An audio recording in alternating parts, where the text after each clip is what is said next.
Salut les yogi, coucou. J'espère que vous allez bien, puisqu'aujourd'hui, épisode très spécial, quel suspense! Bonjour, bonsoir à vous, je suis super contente de vous retrouver dans un tout nouvel épisode qui va être donc spécial voyage.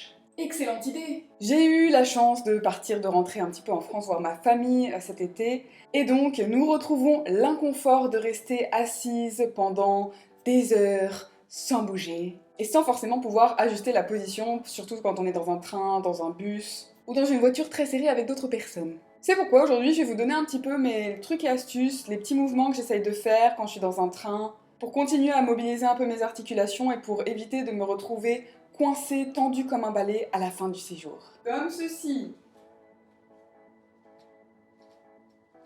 Je vous invite donc à me suivre dans ce monde magnifique. Je suis donc bien installée sur mon siège de train, de bus, de voiture, et je commence à sentir des petites douleurs au niveau du dos, surtout en premier pour moi. Du dos, là, à force de rester un peu immobile, des fois affalée dans mon siège. Donc tout de suite, je vais essayer de bouger un petit peu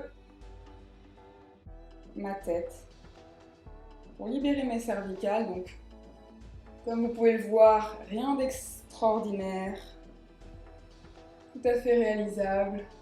Regardez un petit peu à droite, à gauche. Mais ça déjà pour dégager, libérer ses vertèbres et aussi libérer ses muscles de la nuque qui se contractent si facilement, c'est le top. En restant avec la colonne vertébrale, ce que je vais faire, c'est que je vais aussi essayer de faire des micro-mouvements au niveau du bassin. Donc super léger, à peine visible. Je vais me mettre d'ailleurs de profil pour que vous puissiez avoir une idée. Donc simplement basculer un tout petit peu mon bassin en avant, en arrière, et peut-être un peu sur les côtés aussi, soulever un fessier, l'autre fessier.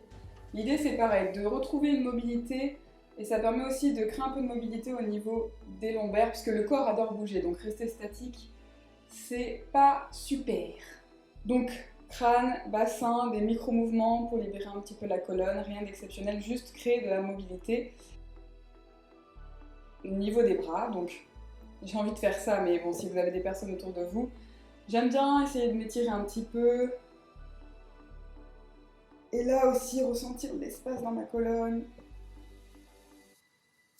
Aussi mobiliser les poignets, les coudes. Après, c'est soyez créatif. Mais voilà, avoir un petit peu de mouvement, dégager un peu les épaules.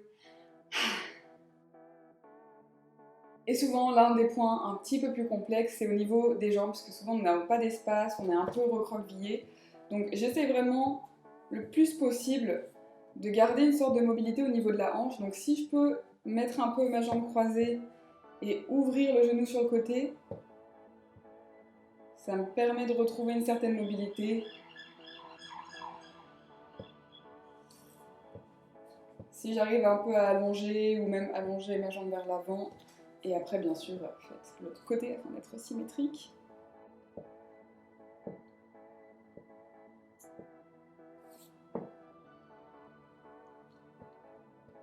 Et après, n'hésitez pas à remuer un petit peu votre corps de temps en temps, secouer, bailler aussi, étirer le visage. Et n'oubliez pas, le corps aime la mobilité, il aime bouger, donc si vous vous retrouvez dans des circonstances où vous devez rester assis, n'hésitez pas à pratiquer ce genre de mini-mouvement, c'est déjà très bon pour votre corps. Voilà. Merci d'avoir suivi cette vidéo, n'hésitez pas si vous avez des feedbacks ou d'autres astuces à les mettre en commentaire, aimez la vidéo, partagez avec vos proches et à très vite pour de nouvelles aventures. Oh yeah! Prenez soin de votre corps, namasté. Merci.